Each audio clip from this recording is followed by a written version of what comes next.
Hello friends, welcome to Ganesh fabrics. ఇప్పుడు మీరు చూస్తున్న శారీస్ వచ్చి ప్యూర్ మంగళగిరి పట్టు శారీస్ అండి. పట్టు శారీస్కి మనకి శారీ ఆల్ ఓవర్ అంతా చెక్స్తో ఉంటుంది.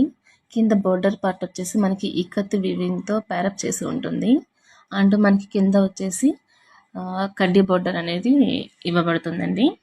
అయితే మనకి ఈ శారీస్ వచ్చేసి డార్క్ కలర్స్లో అవైలబుల్గా ఉన్నాయి అండ్ లైట్ కలర్స్లో కూడా అవైలబుల్గా ఉన్నాయి. మనకి వచ్చేసి దీని ప్రైస్ వచ్చేసి 3800 పడుతుంది. ఫ్రీ షిప్పింగ్ అండి. మీకు ఎవరికైనా ఇంట్రెస్ట్ ఉంటే వాట్సాప్ నెంబర్ ఉంటుందండి, మీరు స్క్రీన్ షాట్ చేసి పెట్టచ్చు. Okay, thank you.